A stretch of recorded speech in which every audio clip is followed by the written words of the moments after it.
بسم اللہ الرحمن الرحیم۔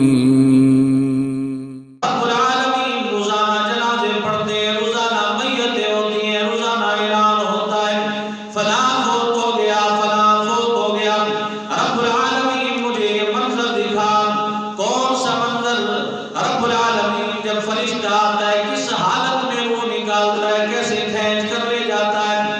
حضرت ابراہیم علیہ السلام سے اللہ نے پوچھا، میرے پیغمبر جبریل جا کے میرے محبوب پیغمبر میرے خلیل ابراہیم سے پوچھو آپ کون سی حالت دیکھنا چاہتے ہو؟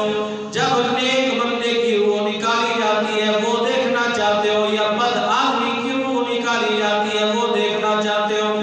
حضرت ابراہیم علیہ السلام نے فرمایا پہلے تو آپ مجھے وہ منظر دکھائیں جب بد آدمی کی، بد کردار کی اور کافر آدمی کی روح کو قبض کیا جاتا ہے تو آپ کس حالت میں آتے ہیں؟ اللہ کے حکم سے اسرائیل علیہ السلام آئے اور بڑے بڑے دانت اور آنکھوں سے آگ نکلنے والی اور منہ سے آگ نکلنے والی اور بڑے بڑے بال، وحشتناک شکل دکھائی۔ حضرت ابراہیم علیہ السلام زمین پر نیچے گر پڑے۔ حضرت ابراہیم علیہ السلام کو جب ہوش آیا کافی دیر کے بعد تو پوچھا گیا بتاؤ میرے پیغمبر تم نے کیسا پایا؟ فرمایا الہ العالمین اگر اللہ کسی کو کوئی اور عذاب نہ دے، قبر کا عذاب نہ دے، پر یہ وحشتناک شکل جب بندے کی روح نکالی جاتی ہے، کافر کی روح نکالی جاتی ہے، بد کردار کی روح نکالی جاتی ہے، اس بندے کو کوئی اور عذاب نہ ملے، اس سے بڑا اور کون سا عذاب ہوگا؟ اور پھر حضرت ابراہیم علیہ السلام نے فرمایا الہ العالمین یہ تو میں نے بد بندے کی حالت کو دیکھ لیا، اب میں دیکھنا چاہتا ہوں کہ نیک آدمی کی روح کیسے نکالی جاتی ہے۔ حضرت ابراہیم علیہ السلام کے پاس خوبصورت لباس لے کر، اعلیٰ قسم کی خوشبو لے کر حضرت اسرائیل علیہ السلام تشریف لے آتے ہیں۔ بڑا خوبصورت منظر اور پھول سے زیادہ خوشبودار اور حسین و جمیل شکل والا حضرت اسرائیل علیہ السلام تشریف لائے، جنت کا لباس اٹھایا ہوا ہے اور ان کے ساتھ فرشتے ہیں جو استقبال کے لیے اس بندے کی روح کو قبض کرنے کے لیے آئے۔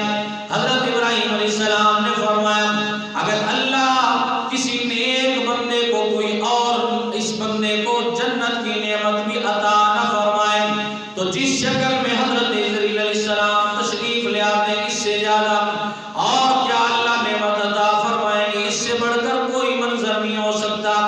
میرے دوستو عرض کرنے کا مقصد یہ ہے کہ اللہ کے وہ پیغمبر، اللہ کے وہ رسول جو برگزیدہ ہیں، ان کے سامنے جب یہ حالت روح قبض کرنے کی ہوئی تو میں اور آپ کیا چیز ہے؟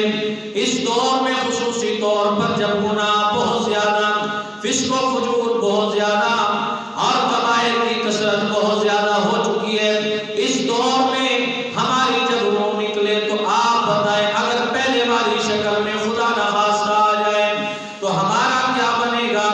مرنے کے بعد کا جو وقت ہے بڑا مشکل وقت ہے۔ اللہ نے قرآن میں فرمایا کہ جب موت کا ٹائم ہو جاتا ہے، رشتہ دار، دوست، احباب، ڈاکٹر، ہسپتال، ساری مشینریاں سب کی سب وجود میں ہے لیکن کوئی بچانے والا نہیں ہے ایک اللہ کے۔